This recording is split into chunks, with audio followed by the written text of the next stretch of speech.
So when military moved into the Pudumatalan area, LTT started to fire. Started to fire against the military within the civilian area. So there was clashes. So some people got injuries and some people died. So at the time I was in Mullivaikal. So if we were in the Pudumatalan area, we should have moved into the government-controlled area. So all of us were in the Mullivaikal area. So unlucky we were. How did you know that the security forces have moved into Pudumatalan area? Civilians said. Some civilians moved from that area to the Mullivaikal area and they brought the casualties to Mullivaikal hospital. Okay. How many casualties you saw?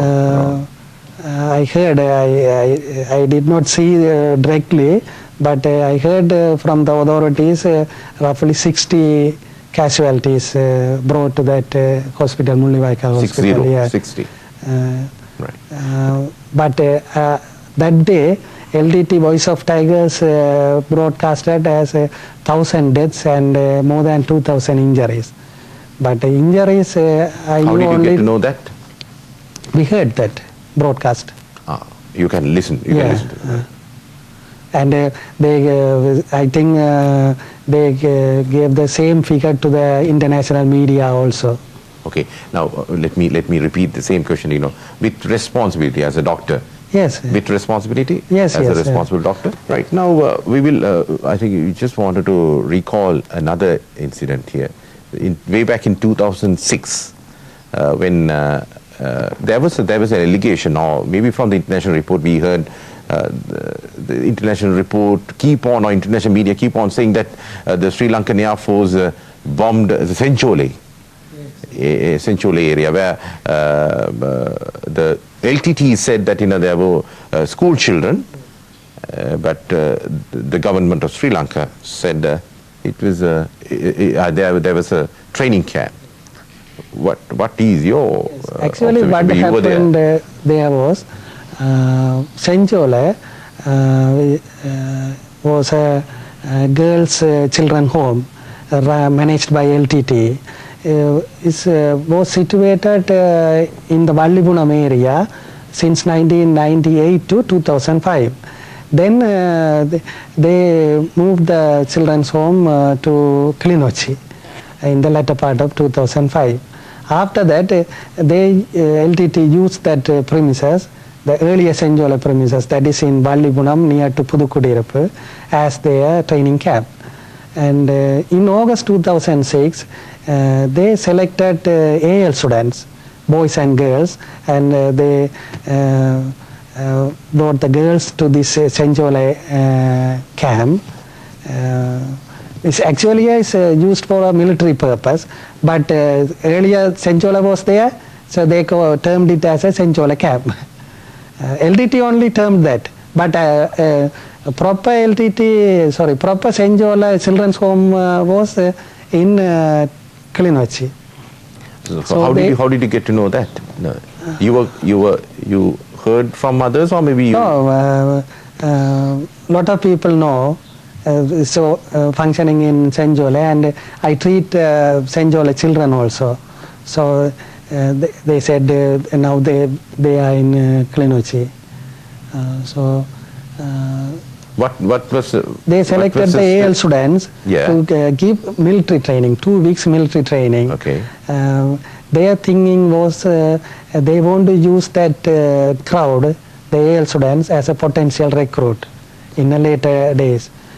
So they gave military training and firing exercises, target practice, like that. So they, after a couple of days, I happened to go to that area, close to that area, to visit my friend's home. I saw a bunt which was used as a targeting practice in open area, open terrain. So, Sri Lankan Air Force bombed that camp because a lot of military activities were going on at the time, so they bombed that. But actually the LTT brought these AL students to give military training. So roughly 50 death of AL students and innocent AL students, and more than 200 less than 200 casualties. But we just wanted to remind you that the UN that time, UN and UNHCR, especially UNICEF and UNICEF and all sort of UN organizations, most of the organizations, they were saying that it was a place where the school children and the innocent school children were staying. And on that particular day, what was your observation? Maybe I think what happened was you were there, is it, in the close proximity? The injured students told to me just after the incident, before bringing the casualties to the hospital, some LTT cadres went there and they started to clear the weapons and the military equipments from that area. How did you get to know that? The injured students told to me, and before admitting them or before bringing them to the hospital, they done this job, and they cleared all the military equipments and cleared all the other military aspects, and earlier it was used as a children's home.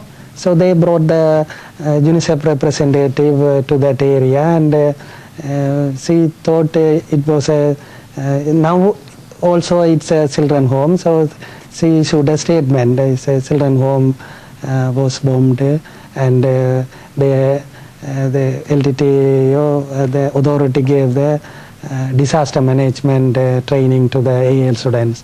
While they were giving the disaster management training to the AL students, is actually bombed by the Air Force. So actually it's a false statement. Now, Dr. Satyamurthy, now you've been silent for some time. We didn't, of course, we didn't ask you any questions. Just tell me your experience. Say, you must be treating a lot of patients. Yes. Which are LTT cadres, and we treated usually civilians. In between, there are LTT casualties were coming to the hospital. Usually, their big numbers are going to their places. So whenever the case come, our doctors treated. Right. What was your opinion at that time, as a doctor? Opinion about when you look at the patients and yes. So finally, when we went to Mathalan, I know that almost the war is over, but we fed up and we worried about the situation, because now if the wars continue, that most of the civilian casualty will be a major disaster. So we thought urgent intervention and that civilian safety should be ensured. So I think that time even all the civilian, all the health staff, they expected military entrance into that area. Unfortunately, we were not there, but the whole on 20th April, when security forces entered to the Pudumathalan Pokkan area, the whole population, including all the government staff, including all the hospital staff, left the area. And finally, then that April 21st and other days also, we waited that area. If sudden advancement, we also could enter to the military control area, but unfortunately it was very slow and there were heavy fighting. Then we moved to Mullivaikal area. So we worked with Dr. Sanmar Raja and up to the 15th May 2009, when the last 3 days we contacted ICRC and security forces with all the health staff and Kacheri staff, and they advised to stay inside the bunker. So because usually now intensive war, people like to move away from or suddenly enter into the military